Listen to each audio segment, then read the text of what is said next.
Agora sim, boa tarde a todos, boa tarde, doutor Jorge, Cláudio, doutora Fabiana, gosto de apresentá-los aí. Boa tarde. Vocês Boa tarde. Boa tarde.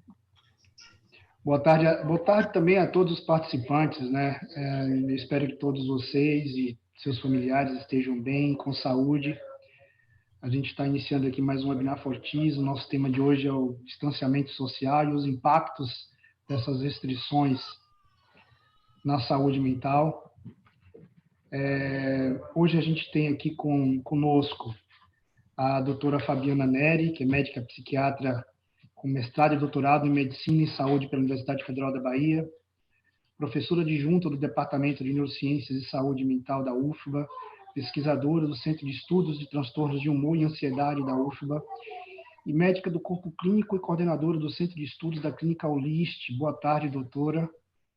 Boa tarde, Ademário. Obrigada pelo convite de estar aqui com vocês hoje discutindo um tema que eu acho fundamental. Também aqui, ele que é psicólogo, formado pela SESMAC em Alagoas, especializado em psicoterapia cognitivo-comportamental e neuropsicologia clínica, atua na área de neuropsicologia há muitos anos, é muito experiente nessa área. Muito obrigado pela sua participação, Cláudio Cerqueira. Obrigado, Ademário, pelo convite, espero contribuir nesse nosso bate-papo de hoje.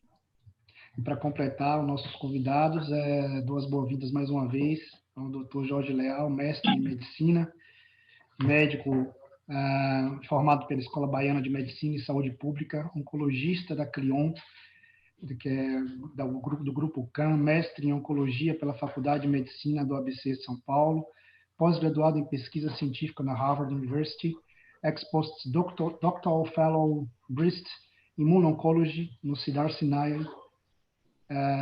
Medical Center em Los Angeles, membro da Sociedade Brasileira de Oncologia Clínica e também da American Society of Clinical Oncology. Bem-vindo de volta, doutor. Obrigado, Ademário. Prazer participar com vocês. Prazer, Fabiana. Prazer, Cláudio, estar com vocês aqui também. Espero que a gente possa contribuir um pouquinho aí nessa discussão que acho que é extremamente apropriada no momento que a gente se encontra hoje. É isso aí, pessoal. Olha, a gente está fazendo alguns eventos, a AWS tem organizado alguns eventos semanais. Nosso próximo encontro na quarta-feira, a gente vai falar um pouco sobre liderança, sempre às 15 horas.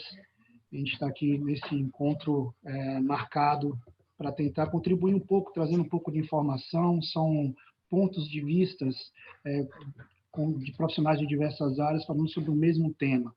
Eu acho que na próxima edição desse evento, a gente vai trazer aqui o Dr. Milton Casassa, que é doutor em psicologia pela PUC, Universidade Católica de Los Angeles, né? Coordenador da Stress Lab, psicólogo da Prefeitura de Gramado e psicólogo da Prefeitura de Eldorado, no Rio Grande do Sul. A gente vai também ter uma consultora coach, que é a Karine Cidade, gestão de carreira e liderança, e o Atom Damaso, o nosso próximo evento, no próximo dia 27. Também queria convidar vocês a participar do evento da Philips, que vai ser amanhã, que vai falar um pouco sobre aumentar a receita e reduzir custos. São dois lados da mesma moeda. Pessoal, como vocês sabem, o nosso evento a gente faz algumas perguntas genéricas, e na sequência a gente abre aí para o público fazer algumas perguntas. Eu prefiro que o público me mande perguntas pelo WhatsApp, porque vai ficar mais fácil olhar o celular, porque a gente está aqui mexendo com muitas questões tecnológicas e fica mais fácil para a gente olhar o celular e direcionar a pergunta aqui, se for específica, para um convidado. E no final dos encerramentos, no encerramento a gente faz as considerações finais. E é isso aí, tá bom? Vamos começar. Eu vou agora aqui abrir a nossa tela para todos poderem nos ver melhor. E vamos iniciar com a primeira pergunta. É sempre uma pergunta para todos. Obviamente que a gente vai dar uma ideia e vamos colocar em ordem, né, para a gente poder debater esse assunto. Cada um vai dar a sua opinião a respeito do mesmo tema. Hoje, o centro das atenções, pessoal, a gente começando aqui esse debate,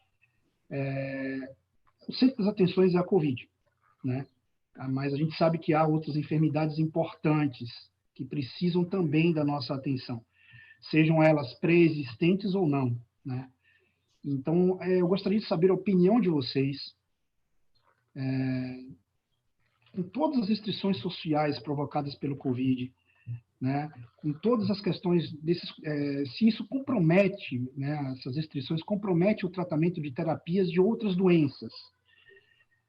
Além disso, é possível que o isolamento, o distanciamento social e dos impactos deste isolamento na economia, além das consequências emocionais, ajude a desenvolver ou agravar enfermidades pré-existentes.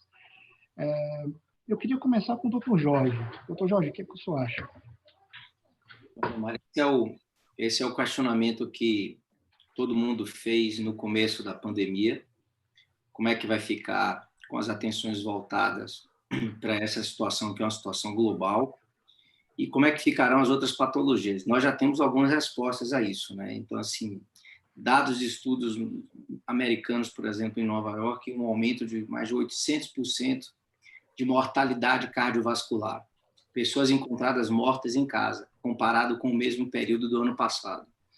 Já existe uma estimativa da Sociedade Americana de Oncologia Clínica, e isso está indo de encontro com outra sociedade de oncologia mundo afora, que possivelmente terá um aumento de quase 65% de diagnósticos de câncer avançado.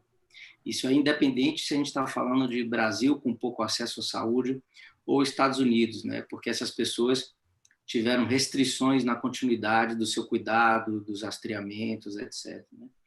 E essa é uma das coisas que, infelizmente, a telemedicina não consegue resolver, né? A telemedicina consegue manter próximo o médico, o profissional de saúde do paciente em diversos aspectos, mas não consegue realizar metodologias diagnósticas que são necessárias serem invasivas. Então, você não consegue hoje fazer, por exemplo, você consegue fazer uma ultrassonografia por telemedicina, mas não consegue fazer uma mamografia, não consegue fazer uma tomografia, não consegue fazer uma colonoscopia, uma endoscopia, e boa parte do exame físico não consegue. Então, o que vai acontecer com essa pandemia vai ter uma migração, né, de prioridades e de diagnósticos no período da pós-pandemia, e a gente vai ter que correr atrás, né, de uma demanda reprimida nesse aspecto. Mas o momento agora é lutar realmente para manter essa pandemia o máximo controlada possível, ou pelo menos um cálculo de descontrole o mais próximo possível do que vai ser a realidade, né?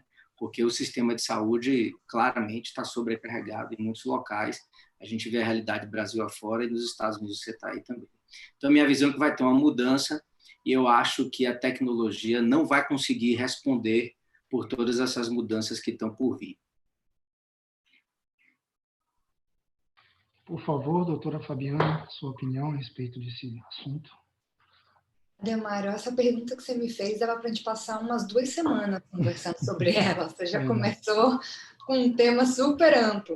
Mas do ponto de vista da psiquiatria, a gente tem várias questões aí associadas. Primeiro, a gente tem que entender que, em geral, os nossos pacientes, principalmente os mais graves da psiquiatria, que têm transtornos psicóticos, eles são um grupo de risco, e a gente tem que estar muito atento a eles.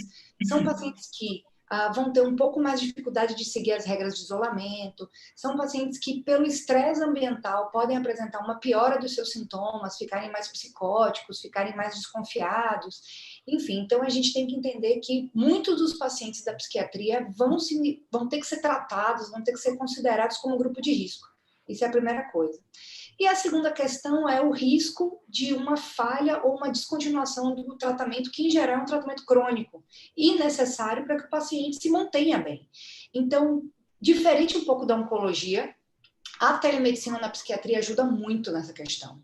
Então, pacientes que estão em isolamento, que têm indicação de ficar em casa, aceitando as medidas de distanciamento para a gente evitar aí um aumento da contaminação e proteger os nossos pacientes, a telemedicina entra nesse aspecto com uma função muito importante, que é exatamente de você proporcionar a manutenção do tratamento e da avaliação daqueles pacientes e, consequentemente, ajuste de dose, ajuste de medicação. Muitos pacientes que são portadores de quadros de ansiedade crônica ou de depressão crônica podem cursar com uma piora dos seus sintomas durante esse período de quarentena, de isolamento.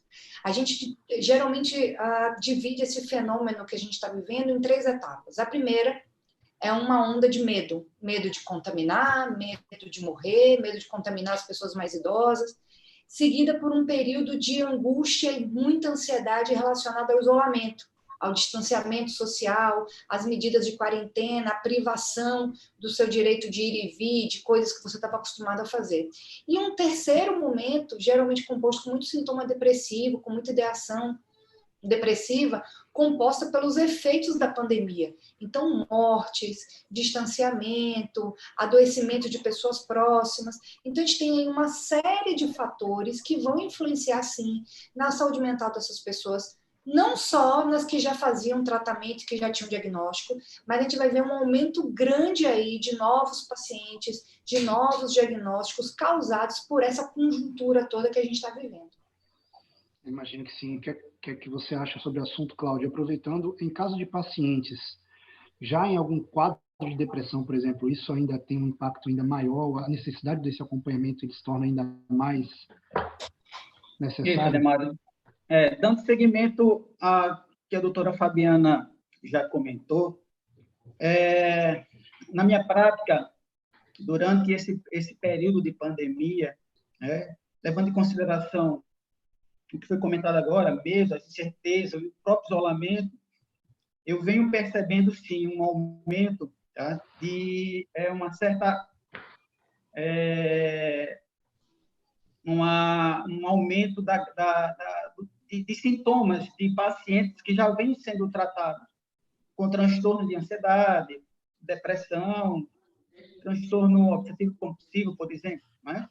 E a terapia, a sessão online, ela vem contribuindo bastante para que não haja um interrompimento desse processo de tratamento na área da psicologia, né? Muitas coisas, depois dessa pandemia, depois que isso melhorar, muitas consequências virão com relação à saúde mental, né? Porque quem não tinha ansiedade acima do que a gente considera normal, que dá para conviver, que não atrapalha com as atividades de vida diária, que não causa transtorno para esse indivíduo, muito provavelmente vão vir a ter, entende? E todas as medidas e precauções que vão ser necessárias após essa pandemia, né? Então, assim, eu venho observando esse aumento, sim, dos sintomas, né? Então, esse contato que a gente pode ter, nós psicólogos, através dos mecanismos de informática, através de computador, celular, nossas sessões online, vem amenizando essa condição. Eu costumo dizer que eu estou trabalhando mais do que quando eu trabalhava só presencial, porque, de uma certa forma, tem momentos que tem que ser atendidos. Essas pessoas, porque estão no pico de uma ansiedade, naquele momento precisa. A outra coisa que eu observo também é o cuidado nesse momento, né? E eu aconselho muito os meus pacientes, com a visão que eles possam ter nesse momento do tratamento. Então, o que é que eu escuto com uma certa frequência, né? A medicação não está fazendo efeito. Eu estava muito bem e, de repente, não estou... Vim num processo muito bem, estável, e agora não estou bem, não é? Será que eu devo entrar em contato com o meu psiquiatra? Será que tem que aumentar a medicação? E aí a gente tem que conversar no sentido de que, nessas condições atuais, né, é natural, chega a ser natural o aumento desses sintomas, pelas condições que eles estão passando, né? Outros, no meu universo aqui, uma minoria vem se dando muito bem, estão indo muito bem, mas uma grande maioria vem sentindo as consequências do isolamento e de tudo que envolve a pandemia. Sim.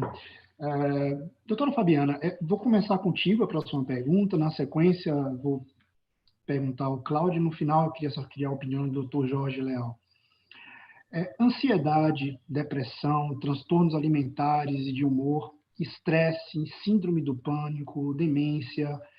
Segundo a Organização Mundial de Saúde, 1 em cada 4 indivíduos será acometido por alguma dessas doenças, uma delas ou algumas delas. É possível que este número aumente ainda mais agora. Em pacientes já diagnosticados, é possível que haja um agravamento desses quadros. Há cuidados que podemos tomar para minimizar esses riscos de adoecer agora? Quais seriam esses cuidados que a gente poderia ter? E no caso do Dr. Jorge, a gente sabe que o paciente oncológico passa por uma situação traumática também e requer cuidados de acompanhamento especial. Mas eu queria começar com a doutora Fabiane, e na sequência o Cláudio, por final o Dr. Jorge, por favor, pessoal. Essa estatística da Organização Mundial da Saúde, ela fala exatamente isso. 1 em cada 4 indivíduos, em algum momento da sua vida, vai precisar de atenção psiquiátrica. Então, a gente está falando aí de transtornos mentais maiores, né? Está excluindo aí quadros leves de ansiedade, quadros leves de depressão. Então, é uma estatística que ela já é, na verdade, bem sólida, bem corroborada. Nesses momentos de conjuntura, de estresse ambiental grave, uma questão que ninguém podia prever, que a gente não estava preparado, vai haver uma incidência momentânea, mas isso não acredito que vai se repercutir por anos a fio. Vai ser uma coisa muito pontual. A gente tem que lembrar que quando a gente está falando de doença psiquiátrica, a gente está falando de 3 fatores causais, de uma maneira muito simplista, muito mais complicado do que eu vou falar aqui para vocês, mas de uma maneira didática. A gente poderia dizer que é um tripé. São questões genéticas, ou seja, o indivíduo tem que ter uma predisposição genética para ter aquele tipo de sintoma, ou aquele tipo de transtorno psiquiátrico, associado a fatores ambientais, e aí pandemia, isolamento, distanciamento social entram exatamente como esse fator, e um terceiro fator que são as características de personalidade. Então, a gente está falando aí de resiliência, de capacidade do indivíduo lidar melhor ou pior com esse estresse ambiental que a gente está sofrendo. Então, a combinação desses 3 fatores é que vão determinar se aquele indivíduo vai ter ou não um quadro psiquiátrico, um transtorno de ansiedade ou um transtorno depressivo. Então, a gente está vivendo a intensificação de um desses fatores, que é o fator ambiental. Então, sem dúvida, a gente vai ver uma incidência um pouco maior, principalmente de transtornos relacionados à ansiedade, a transtornos de humor, depressão, transtornos relacionados ao estresse, como estresse pós-traumático, por exemplo, fobias, mas também consumo de álcool e drogas. A gente sabe que nesse período de maior isolamento, o abuso de substâncias psicoativas, eles tendem a aumentar. Então, a gente vai ter aí, sem dúvida nenhuma, esses conjuntos de patologias aí, a gente vai ter que estar mais atento a essas questões. E aí você me perguntou, e como prevenir isso? Não tem uma receita de bolo que a gente possa dar. Todas as questões são muito individualizadas e é muito caso a caso, porque cada indivíduo vai ter as suas características. Mas também, de uma maneira geral, se a gente tivesse que dar um conselho para quem está nos ouvindo nesse momento, uma das coisas fundamentais durante esse período de isolamento e de distanciamento social é manter uma rotina. Isso é super importante e é muito fácil a gente perder essa rotina, estando dentro de casa, sem ter aquela questão de segunda eu vou para o trabalho, terça eu vou para a academia, quinta eu faço inglês. Então, manter uma certa rotina saudável em casa, com horário para dormir, horário para se alimentar, horário para fazer algum tipo de atividade cognitiva, como estudar, como fazer um curso, como frequentar as aulas online. Mas não podemos também perder de vista os momentos de lazer. Eu tenho trabalhado muito isso com os meus pacientes. O que você tem feito de bom nessa pandemia? E aí a maioria me fala, nada, eu não posso sair, eu não posso ir à praia, eu não posso ir ao cinema, eu não posso namorar. Então, nesse momento, é hora de a gente ser um pouco criativo. Então, você não pode encontrar seus amigos? Faça uma videoconferência. Você não está podendo ir à praia? Pesquise um site de viagens e comece a pesquisar qual vai ser a sua próxima viagem quando você puder viajar. Então, tem coisas diferentes. Tem muitos pacientes meus que estão redescobrindo aqueles jogos de tabuleiro, de você jogar em casa, com as pessoas que estão em casa. Então, nesse momento, é muito importante a gente manter uma certa rotina e manter da forma possível as nossas atividades. Exercício físico, alimentação, sono, atividades cognitivas e lazer. Essa seria um bom início aí para a gente manter a nossa saúde mental durante esse período aí de extremo estresse e ansiedade. Muito bom. Cláudio. Perfeito. Dando continuidade ao que a doutora falou, esse aumento, acredito que sim, mas bem pontual. O acometimento desses transtornos depende de fatores, como foi citado agora há pouco, genéticos, ambientais, personalidade, né? Eu acredito que sim, mas nada que venha demorar muito a se equilibrar, né? Eu venho também passando pelas mesmas condições de aconselhamento com os meus pacientes, apesar da dificuldade que enfrentamos no dia a dia. A gente falar, querer fazer, é mais fácil do que a gente colocar em prática. Então, um dos fatores, uma das práticas que eu coloco e acho bem interessante é você viver o dia. Você viver aquele dia, você se organizar para aquele dia e não ficar pensando como vai ser amanhã ou depois, né? Porque isso gera estresse. Estresse baixa a imunidade, e baixar a imunidade nesse momento não seria uma coisa tão interessante assim, né? Outra coisa que eu venho comentando, inclusive para familiares, é restringir a quantidade de informação ou qualidade de informação, tá? Quanto mais informações, e muitas vezes os fake news acabam atrapalhando, né?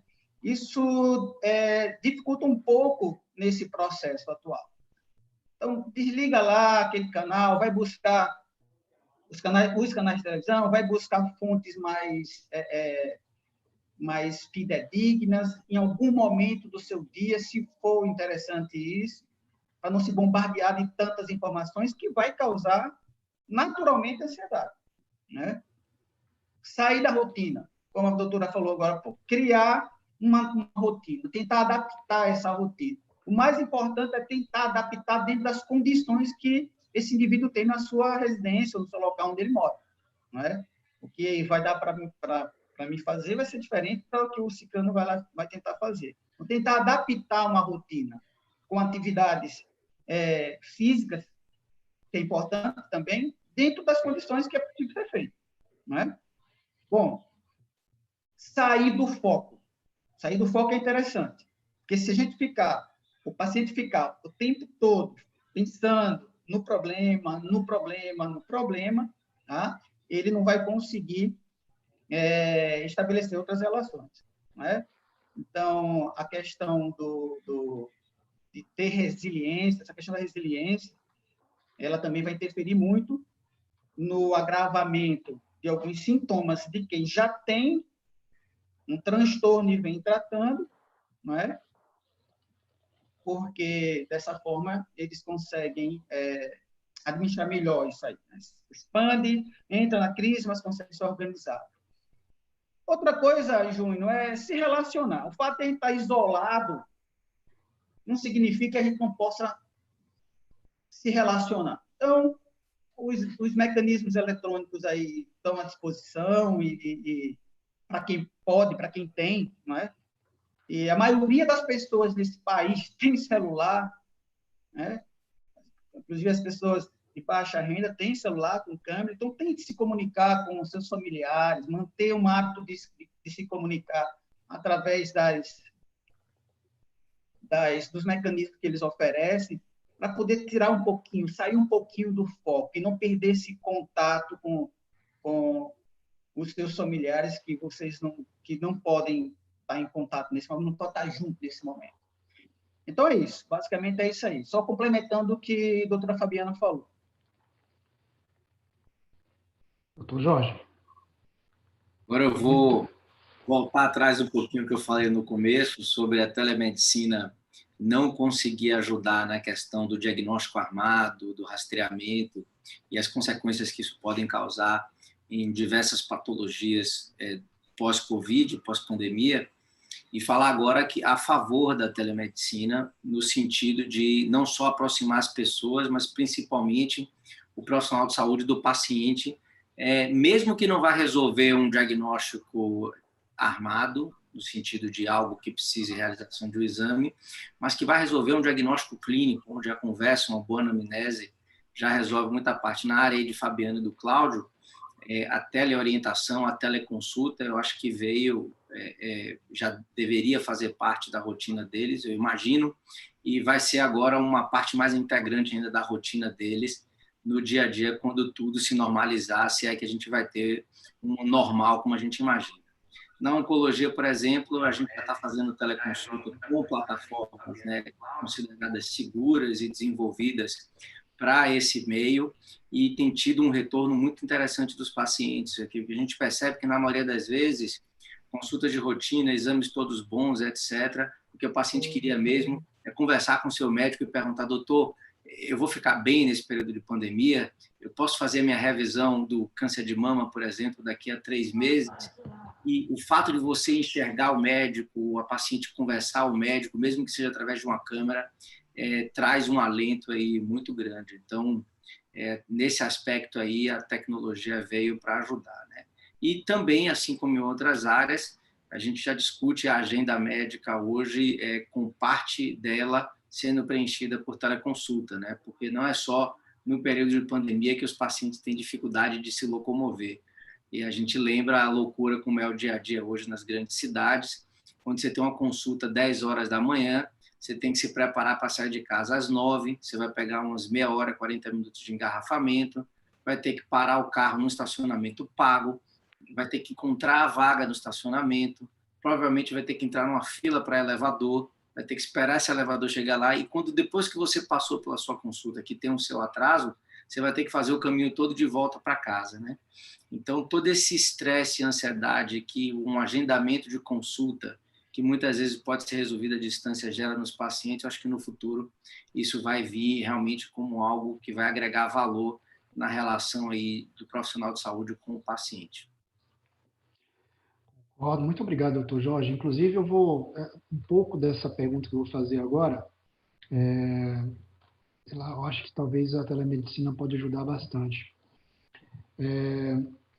Aqui nos Estados Unidos, a gente observou assim nitidamente o aumento de uso de álcool, né? As lojas de vendas de bebida alcoólica, porque aqui é separado, você não compra bebida alcoólica em supermercados, né? Aqui, para os telespectadores que estão nos vendo, inclusive, se quiserem mandar perguntas no meu telefone ou direto aqui no Facebook, no YouTube, fiquem à vontade. As lojas de bebidas aqui são as liquors, né, que a gente tem específica para bebidas e a gente vê que existem filas e filas de pessoas para consumir bebida alcoólica nesse momento, né? As relações entre familiares se tornaram conflituosas também. A gente percebe que a violência doméstica aqui nos Estados Unidos, porque a gente ouve digamos assim, as restrições aqui foram maiores. A gente teve lockdown em diversas regiões, principalmente aqui onde eu estou, na região de New York, New Jersey, a gente teve realmente restrições importantes e isso provocou aquela aglomeração dentro de casa, né? Então a violência doméstica aumentou, a gente tem notícias de pessoas que cometeram suicídio. O que tu falou mais cedo, doutor Jorge, a respeito de pessoas com medo de ir ao hospital e ficar em casa e morrerem, né? Ficar em casa, né? Para morrer, isso realmente aconteceu aqui. Então, qual é o momento que a gente deve ligar o alerta e buscar um auxílio profissional, né? Em tempos de lockdown, que é o que está, digamos assim, se desenhando aí no Brasil, como isso deve ser feito, né? Acho que a questão da telemedicina, teleconsulta, eu queria que você me desse uma opinião a respeito deste assunto e já, inclusive, se disponibilizassem aqui, no caso, principalmente da doutora Fabiana e do Cláudio, já em como é que o paciente, as pessoas que estão com certa dificuldade, já conseguem buscar auxílio, já conseguem buscar ajuda nesse momento que as coisas começam a ficar cada vez mais restritas e o medo de sair de casa, ele é bem importante nesse momento. Por favor, começando com o Cláudio, depois a doutora Fabiana e, por fim, o doutor Jorge. Pois não, Júnior. A primeira coisa que os familiares devem ficar atentos, tá? São com relação à intensidade de determinados sintomas, né? Quando esses sintomas começam a interferir nas atividades de vida diária desse indivíduo com uma certa intensidade e frequência, algo está errado. Eu acredito que seja esse o momento de observação e de procurar ajuda, né? Ainda existe um certo preconceito com relação a essa busca da psicologia e da psiquiatria, né? Mas se evidencia a intensidade desses sintomas, se evidencia a frequência desses sintomas, é a hora de buscar ajuda, entende? Eu acredito, como o doutor acabou de falar aí, na psicologia, o acesso está muito mais fácil do que antes. não é? Então, não só eu, mas todos os colegas hoje estão utilizando desse mecanismo, então, a maioria deles, em determinadas abordagens, e não é difícil entrar em contato hoje com um profissional de saúde mental, no caso psicólogo, também uma psiquiatria também. Então é isso, é perceber a intensidade das queixas, as frequências dessas queixas e buscar ajuda o mais cedo possível para isso não virar uma bola de neve, se agravar lá na frente, ficar mais difícil o tratamento.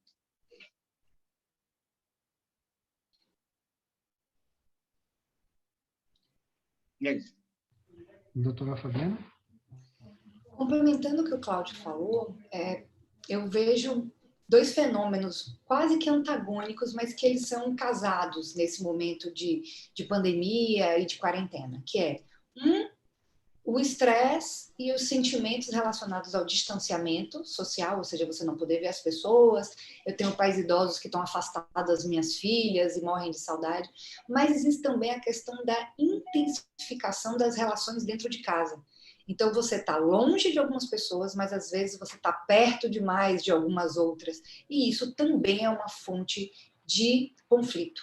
Então, a gente tem observado que, além da questão de você estar afastado das pessoas e você sentir ou triste, ou solitário, ou isolado, você também tem uma amplificação das emoções que geram dentro de casa. Então, é isso que está relacionado ao aumento da violência doméstica, aumento, inclusive, já tem estudos nos Estados Unidos que estão saindo falando de aumento, inclusive, de abuso infantil. Então, você tem um aumento dessas tensões e dessas relações conflituosas dentro de casa. Então, aí você pergunta, mas Fabiana, todo mundo convivia junto, por que agora isso está mais intenso? Está mais intenso porque ninguém sai de casa mais para trabalhar. Uma coisa é você conviver durante 4 horas à noite, 1 hora pela manhã. Outra coisa é você conviver 16 horas por dia, tirando o período que você está dormindo. Então, tudo isso vai dificultar algumas relações que já eram conflituosas, mas que, de alguma maneira, você ficava pouco tempo com aquela pessoa. Agora você tem que conviver com os mínimos detalhes, com as chatices, com as coisas positivas, com as coisas negativas. Então, o ambiente doméstico também se tornou mais tenso. E saber lidar com essas questões, ter o espaço do outro. Uma coisa muito importante que eu falo com meus pacientes nesse momento de confinamento é você ser um pouco mais flexível. Flexível com o outro e flexível com você. Então, eu tinha pacientes que estavam sofrendo porque eles não estavam conseguindo manter a rotina de exercícios que eles tinham antes. Calma, você está conseguindo fazer algum exercício? Ótimo! Entenda que você está num período diferente da sua vida e seja um pouquinho flexível com você mesmo. Eu não quero que você pare de fazer exercício, mas às vezes flexibilizar um pouco e não se cobrar tanto é uma coisa positiva nesse momento. A gente saber adaptar ao que está acontecendo. Mas, claro, mantendo, como a gente falou no começo, uma rotina, uma certa estrutura de hábitos de vida. Isso é fundamental. E aí, quando você me pergunta, poxa, Fabiana, e qual é o momento da gente procurar ajuda? Qual é o sinal de alerta? Uma coisa super importante é que, na maioria das vezes, a pessoa que está sofrendo, talvez ela não perceba o quanto ela está sofrendo. E aí o papel da família, dos amigos, das pessoas que moram com ela dentro de casa é fundamental. O que seria o sinal de alerta? 2, a princípio. Como o Cláudio já falou, a intensificação de coisas que já existiam. Então, pacientes que eram muito preocupados com limpeza, com contaminação, que tinham até alguns sintomas obsessivos compulsivos, começam a ficar mais obsessivos, mais compulsivos. Então, intensificação de sintomas. Pacientes que tinham fobias, que tinham muito medo de doenças, que eram hipocondríacos, ficaram mais hipocondríacos. Isso é um sinal de alerta. Mas um outro sinal de alerta muito importante é a mudança do padrão de comportamento. Então, uma pessoa que era tranquila, que era serena, começa a ficar irritada. Uma pessoa que era calma, que era apaziguadora, começa a ficar reativa, começa a ficar briguenta. Então, mudanças do padrão de comportamento são importantes também para a gente perceber que algo ali merece pelo menos uma avaliação. E aí, reforço o que o Cláudio falou. Hoje, a telemedicina aproximou os profissionais do atendimento de saúde mental dos seus pacientes. E hoje o atendimento está muito mais universalizado, ele está muito mais democrático. Então, psicólogos estão atendendo por videoconferência consultas online, psiquiatras estão atendendo por videoconferências e consultas online. Todo mundo sempre me pergunta, Fabiana, você acha que a consulta por telemedicina vai substituir a consulta presencial? De maneira nenhuma. Eu acho que elas vão se complementar. Como o Dr. Jorge colocou, existem situações específicas fora a pandemia que se beneficiariam muitíssimo de atendimento online ou atendimento remoto. A gente já faz isso na clínica Holist. Então, pacientes, por exemplo, que vinham do interior, faziam uma primeira consulta e eu queria um retorno breve, eu queria um retorno com uma semana, e para ele ultrapassar 1.000 quilômetros em uma semana ia ser muito desgastante, eu tinha duas opções. Ou ele fazer uma teleconferência comigo e eu reavaliá-lo depois de já ter feito uma primeira consulta presencial e conseguir fazer algum ajuste de medicação, ou, infelizmente, ele vir para mim daqui a um mês, e nesse um mês muita coisa poderia ter acontecido em termos de ajuste de medicação, de piora de sintoma.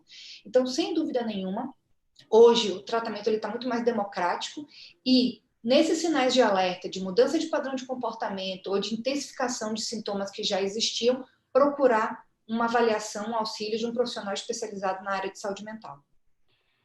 Muito bom, doutora. Mas antes de passar a palavra ao doutor Jorge, eu queria só tirar uma dúvida. Justifica realmente hoje esse medo de ir até um hospital?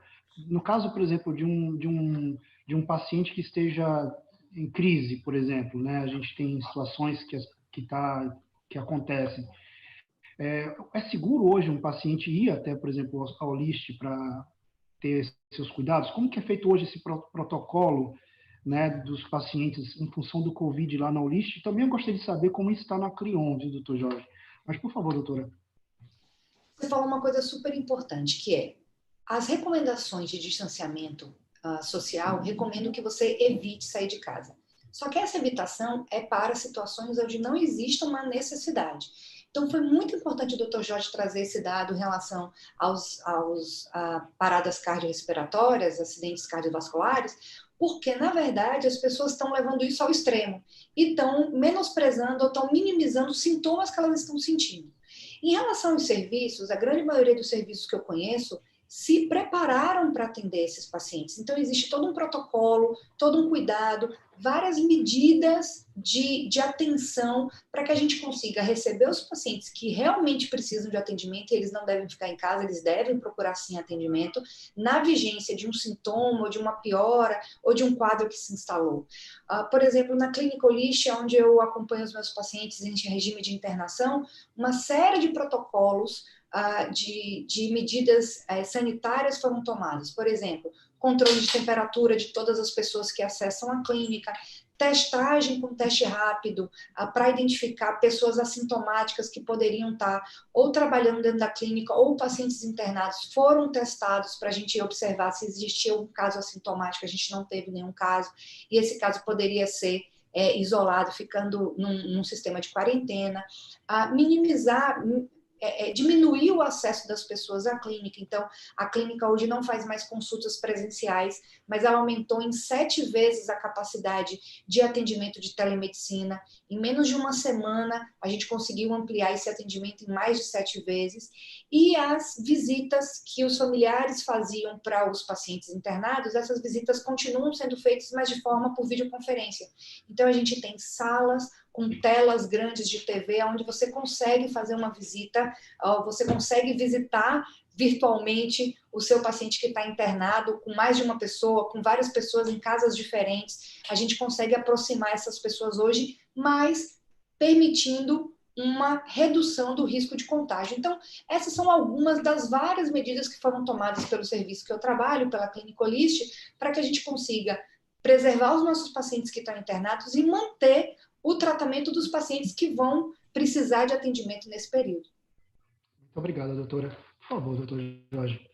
Então, as ações que a gente tomou lá na Clion, do Grupo CAN, foram semelhantes ao que a Fabiana comentou, né?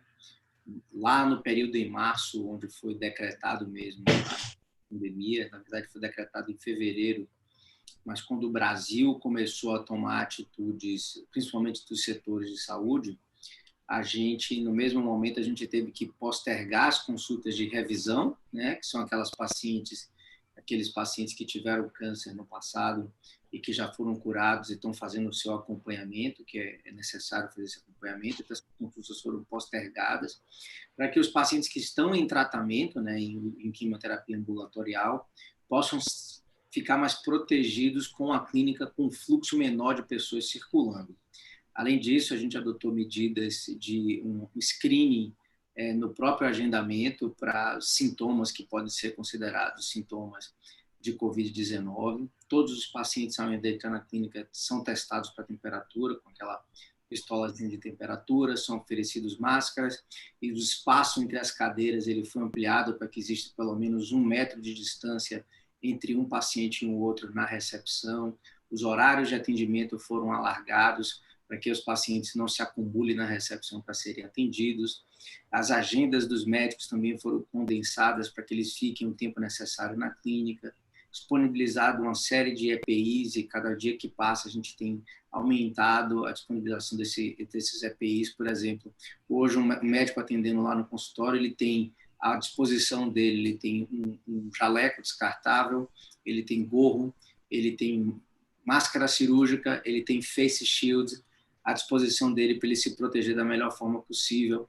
Os consultórios são amplos, então a distância entre as cadeiras são menores, assim como também toda a assistência de enfermagem que funciona aos pacientes, que tem acesso aos pacientes. Então, isso tudo foi feito de forma muito rápida para tentar se adequar, e a gente conseguiu implementar a telemedicina de uma forma mais célere, porque já existia cultura, né, dentro do grupo, né?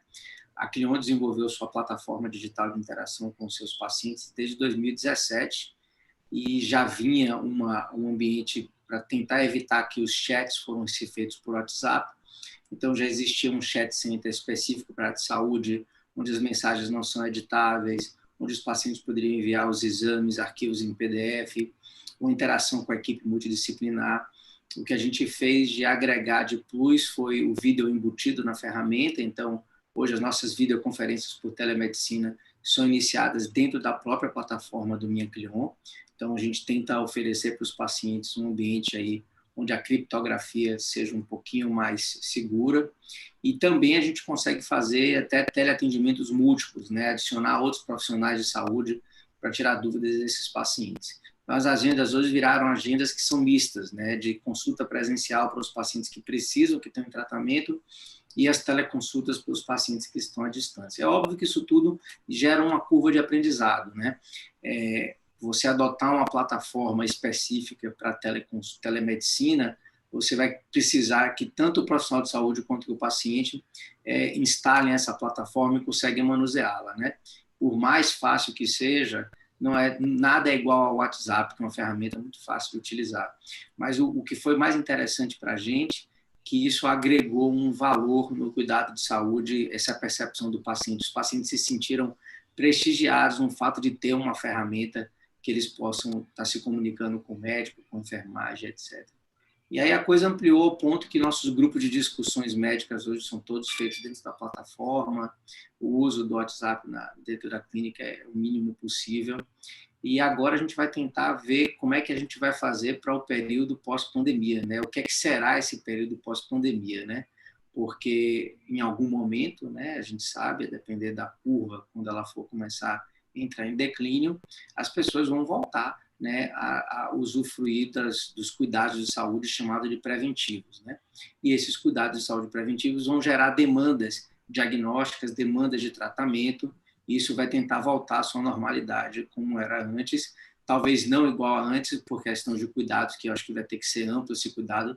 A gente não vai voltar a ser aquela comunidade latina que a gente tem costume de ser, do beijo, do abraço apertado em qualquer lugar que se encontra.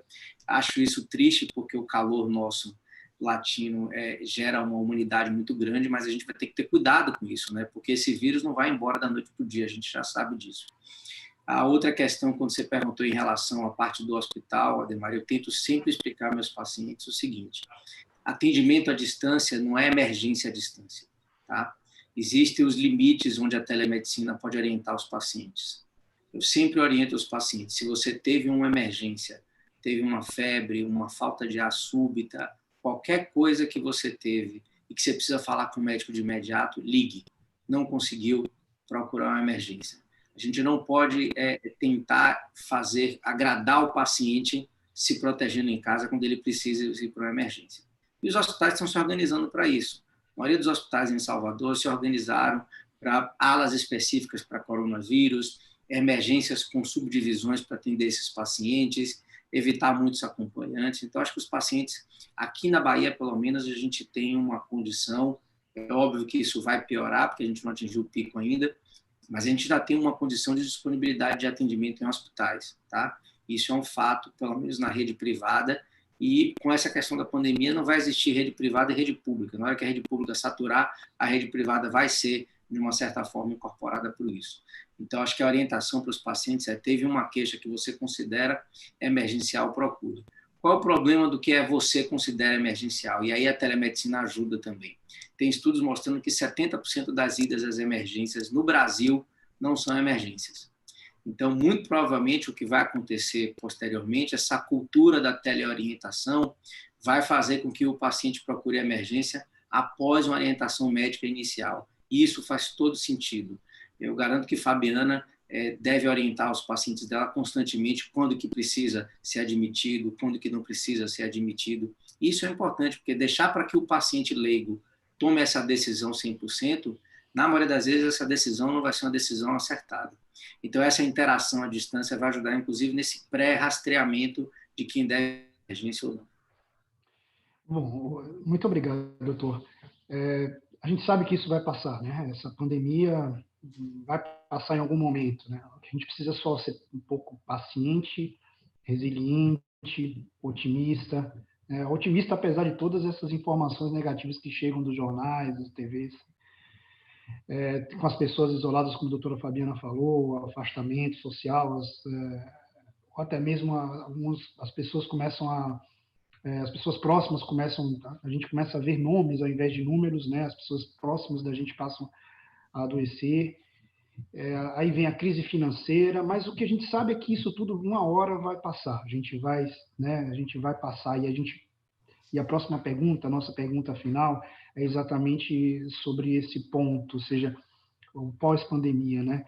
A sociedade ela vai se comportar diferente, né? As relações serão diferentes, as relações interpessoais serão diferentes, ou isso será por um tempo, como a doutora Fabiana falou mais cedo, se isso será apenas por um momento ali e tal, e depois a gente vai voltar à vida como era antes. Eu começo aí com o doutor Jorge, na sequência a doutora Fabiana, e para completar o doutor Cláudio Cerqueira. Essa pergunta é interessante, Ademário, e eu tive a oportunidade, eu tenho alguns pacientes que já têm seus 90 anos de idade, e tive a oportunidade de perguntar para eles, alguns deles, inclusive imigrantes, de perguntar para eles como é que foi a vida deles no pós-Segunda Guerra Mundial. O que é que eles imaginaram do que aconteceu? O que é que aconteceu com o mundo do ponto de vista não histórico, mas do ponto de vista realmente de quem viveu? E, para minha surpresa, a resposta dele, olha, não foi igual como era antes. E a minha sensação é que as relações pessoais, as relações comunitárias, elas não vão voltar ao que era exatamente antes no pós-pandemia, porque um movimento como esse, o nome já diz pandemia, deixa marcas nas pessoas. Então, você mora nos Estados Unidos, eu já morei, nos Estados Unidos você passa num shopping center, encontra um conhecido, você não dá um abraço apertado, um beijo, pergunta como está. O Brasil é assim, a gente tem essa forma da gente ser. E, com muito pesar, eu imagino que isso vai mudar um pouco. As pessoas, uma vez que você tem que sair na rua usando máscara e um álcool gel no bolso, essa marca fica por algum tempo. E a gente tem que olhar o lado positivo disso, tá? Isso reduz transmissão de várias doenças infecciosas, tá bom? Então é uma coisa que a gente tem que ter em mente. Eu acho que o período pós-pandemia, infelizmente, vai aguçar uma série de transtornos de ansiedade que a comunidade já tem e poderia não estar expresso antes, mas que agora foram aguçados. Eu acho que Fabiana e Cláudio podem melhor do que eu falar isso, obviamente. Infelizmente, vai fazer com que as pessoas tomem medidas no seu dia a dia que elas não tinham costume de tomar antes, tá? Algumas dessas medidas vão vir para o bem, outras medidas vão ser simplesmente mudanças. Os hábitos de saúde vão mudar, as pessoas vão começar a pensar mais na medicina preventiva, tá? Como é que a gente previne que situações alarmantes como essa de doença infecciosa possam tomar a magnitude que tomaram. Mas eu acho que a gente vai sobreviver, essa fase vai passar, tá certo? A economia e o mundo vai voltar a ser o que era antes, mas na minha forma de analisar, acho que as relações humanas vão sofrer um impacto importante por causa das marcas que esse período está deixando na comunidade como um todo. Essa é a minha visão, não é pessimista, tá? É uma visão, inclusive até histórica, de outros momentos importantes que a sociedade passou, e o último grande momento desse que eu consigo me lembrar é a Segunda Guerra Mundial, onde o mundo inteiro passou por um problema muito sério e que durou muito mais do que esse período da pandemia. Sim. Doutora Fabiana. Vocês vão me permitir ser um pouquinho mais otimista que o doutor Jorge. Todo mundo tem me perguntado sobre isso. E o mundo pós-pandemia, né? Todos os webinars que a gente escuta, as entrevistas, CNN, Globo News, é tudo sobre pós-pandemia. E aí eu me peguei pensando sobre isso, e o que eu cheguei à conclusão, posso estar completamente equivocada, mas o que eu cheguei à conclusão vai ter um grande freio de arrumação, né? Nós vamos modificar muita coisa, e eu vejo isso como um ponto positivo. Eu acho que a telemedicina veio para ficar e esse processo foi acelerado por conta da pandemia. Eu vi o Karnal falando isso, achei muito interessante. Nas pandemias, a tecnologia e a ciência ela evolui muito grande, dá um salto tecnológico. E eu acho que isso é uma das grandes coisas positivas que a gente vai ter de todo esse momento difícil para todo mundo, mas vai ficar algo muito positivo, né? A gente não teve o legado da Copa, mas a gente vai ter o legado da pandemia, talvez, que são exatamente essas questões tecnológicas que eu acho que a gente vai ganhar muito. Telemedicina é só um pequeno exemplo disso, mas eu acho que muita coisa vai melhorar. E aí eu concordo com o Dr. Jorge, eu acho que a gente vai repensar essas questões infecto-contagiosas, eu acho que a gente vai privilegiar mais saneamento básico, eu acho que a gente vai ter uma atenção maior para a medicina preventiva e social, e isso a gente só vai ter a ganhar, sem dúvida nenhuma. Mas, além disso, eu acho que a gente vai mudar vários hábitos, sim, e isso vai ter a ver com as nossas relações interpessoais. Mas eu fiquei fazendo um paralelo com o 11 de setembro, por exemplo. Tá? Eu estava com uma viagem marcada para fazer um intercâmbio no Canadá, quando estourou aquela coisa do 11 de setembro, que também foi algo absolutamente inesperado, algo absolutamente impensável naquela época. E o que eu percebi de lá para cá é que a gente incorporou de uma maneira razoavelmente tranquila algumas mudanças e que elas não foram nem traumáticas e nem nos fizeram mal. Por exemplo, hoje você não pode entrar mais com uma lata de Coca-Cola no avião. Mas isso foi uma incorporação e que não foi uma coisa tão dramática e tão difícil da gente incorporar e não mudou tanto a nossa forma de viajar no avião, digamos assim. Além disso, antigamente você podia entrar na cabine do piloto e ver lá como é que era, tirar uma foto com o piloto. Hoje você não pode mais por uma questão de segurança. Mas isso não impediu que as pessoas voltassem a viajar, isso não diminuiu o número de voos, as pessoas não deixaram de curtir suas férias em outros lugares. Então, eu acho que a gente vai manter as nossas relações. O ser humano é um ser social. Está no nosso DNA, está na nossa essência, é o que a gente é. Então, a gente vai continuar relacionando, talvez por um tempo, de uma forma um pouco mais distanciada, de novo, a gente vai usar a criatividade para isso, mas acho que as coisas vão se acomodar e que a gente, na verdade, vai incorporar novos hábitos positivos, como o Dr. Jorge falou. Acho que vem muita coisa positiva aí depois desse freio de arrumação que a humanidade aí está levando. Muito obrigado, doutora. Cláudio. Perfeito. Eu também sou um pouco mais otimista com relação a essa pergunta, né? Eu não quero ser repetitivo, mas sim, mudanças de hábitos é óbvio que vão ser necessárias, né? Vamos passar por um tempo aí de arrumação, como a doutora acabou de falar, o freio do ônibus ali, tá? Mas vai passar. Eu não acredito que o nosso povo aqui no Brasil, a gente perca essa forma de conviver com as pessoas. Eu não consigo imaginar isso, né? Vai passar, vamos se adaptar a novas situações e medidas, né, de prevenção.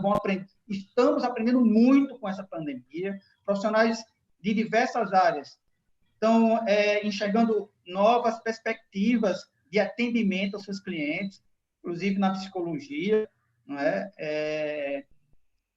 Rompendo as nossas resistências do atendimento presencial e já faz isso há um bom tempo na psicologia, mas ainda existia, eu particularmente tinha uma certa resistência e me surpreendi muito com o atendimento online, vendo até que, como a minha demanda são jovens, crianças e jovens, alguns jovens se sentem muito mais à vontade em seu ambiente natural, ali no seu quarto, sendo atendido por mim, do que aqui no consultório. Enfim, estamos aprendendo muito, tá? Mas vamos ter, sim, que se adaptar, o pós-pandemia vai trazer aí muitas consequências com relação à saúde mental, isso eu acredito, porque já vem acontecendo. Quando tiver que retornar esses jovens para as suas escolas e ter que tomar novas medidas, novos hábitos no dia a dia, já com uma carga desse processo todo da pandemia, do isolamento, sim, nós vamos ter uma certa demanda, mas nada que em curto prazo não se resolva na minha visão, na minha perspectiva. Tá? É isso.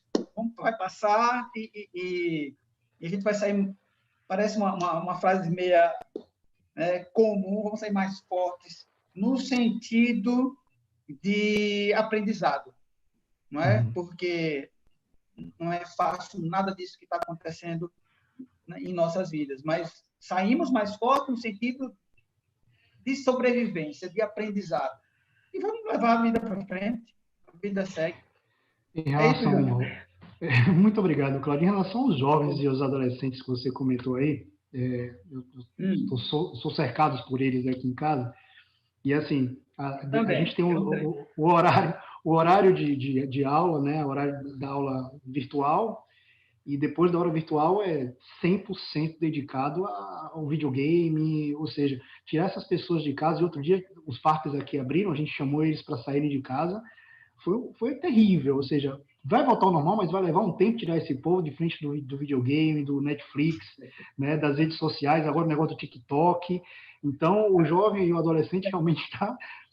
Eu não vou nem entrar, me permite, não vou nem entrar nesse âmbito, nesse momento dessa conversa, porque... A gente vai estender, a gente já está no... A gente vai ter que... É um debate muito tenso. Viu? Vamos marcar uma pauta para isso. Gente, olha, eu estou muito honrado e agradecido com a participação, né, da doutora Fabiana Neri, que é psiquiatra da Clínica Holística de Salvador, doutor Jorge, oncologista clínico da CRION, né, do Grupo CAN, e também, né, ambos de Salvador, e o psicoterapeuta Cláudio Cerqueira, também lá de Maceió, de Alagoas. Muito obrigado mais uma vez, pessoal, pela presença de vocês aqui. E eu agora conto com as considerações finais de vocês. Eu queria agradecer aqui, começar com a doutora Fabiana. Muito obrigado mais uma vez, doutora Fabiana. Suas considerações aí finais aí no final do nosso bate-papo. Ademar, eu queria agradecer o convite, né, e dizer que foi um prazer estar aqui durante essa uma horinha com o Cláudio, com o Dr. Jorge. Foi ótimo poder conversar com vocês sobre esse assunto. E eu queria deixar uma mensagem final, assim, da gente entender que é importante a gente cuidar das pessoas agora, para a gente não ter que tratar elas no futuro. Então, eu acho muito importante. Quando eu falo cuidar das pessoas, perceba se seus vizinhos estão precisando de alguma coisa, ligue para os seus parentes, converse com seus amigos. A gente pode estar distante fisicamente, mas a gente pode estar próximo emocionalmente. Então, eu acho muito importante nesse momento a gente trabalhar e a gente exercitar a solidariedade. Então, num momento como esse é que a gente percebe com quem que a gente pode contar e qual é a nossa rede de apoio. Então, contar com essas pessoas e ser uma rede de apoio nesse momento, eu acho que é muito importante para quem está precisando. E, de novo, se a gente puder prevenir os transtornos mentais, se a gente puder prevenir o aumento do estresse, com essa questão de solidariedade, de manter uma rotina, a gente vai evitar aí muito paciente que tenha que ser tratado no futuro. Muito obrigado, doutora. Doutor Jorge. Antes de tudo, agradecer a Ademar a oportunidade, ao prazer de ter passado esse momento aqui conversando com a Fabiana e com o Cláudio. Acho que a mensagem que eu deixo é muito semelhante da que a Fabiana e o Fábio e o Cláudio comentaram. Transformar esse período no sofrimento em aprendizado. Né? Na verdade, os grandes aprendizados vêm, sim, com um pouco de sofrimento. As famílias estão aprendendo a se reinventar, né, dentro de casa. Essa questão do videogame aí, Ademário, é uma luta constante. Todo mundo que tem filho sabe disso. E a gente tem que estimular outros jogos de tabuleiro que nunca mais jogou. Da noite para o dia, o pai, além de profissional, o pai e a mãe viraram professores também, porque as aulas virtuais elas não conseguem resolver 100% a questão da educação. Mas, assim, são mudanças, a gente está se adequando. De uma certa forma, as famílias estão se unindo, estão se conhecendo mais próximas umas das outras. A mensagem que eu deixo é tentar passar por essa pandemia da forma com a melhor saúde possível, Se precisar de uma ajuda de saúde, procure o seu médico, procure o seu psiquiatra, procure o seu psicólogo, deixe que a tecnologia possa lhe ajudar nisso daí. E se tiver alguma situação emergencial de saúde, não deixe de procurar os hospitais, pelo amor de Deus, gente. As doenças graves matam mais do que coronavírus. Então, se tiver alguma coisa importante, procure os hospitais e procure o atendimento médico para que possa manter a saúde nesse período de pandemia. É isso aí. Cláudio, muito obrigado. Ademar, eu quero agradecer pelo convite de ter participado desse nosso bate-papo. A doutora Fabiana, o doutor Jorge, foi um prazer conhecê-los. A mensagem que eu deixo é: se relacionem, aproveitem esse tempo dentro das possibilidades de cada um, tá? Para conhecer melhor a sua própria família, conhecer melhor seus filhos, conhecer melhor suas esposas, enfim. Não se deixem levar pela questão de estar isolado, mas se relacionem. A tecnologia nos favorece essa condição, né? Se comuniquem e fiquem atentos, principalmente os familiares. Fiquem atentos a comportamentos que possam chamar atenção, que sejam diferentes do comum desse indivíduo, para buscar ajuda. Como a doutora Fabiana falou, se agir de forma preventiva, as consequências e o prognóstico é muito bom, entendeu? Então, fica atento a tudo isso, busca ajuda, busca informação. Hoje tem como buscar essas informações, que vai dar tudo certo. É isso, pessoal. Muito obrigado mais uma vez pela participação de vocês. Fiquem com Deus, muita saúde. Muito obrigado.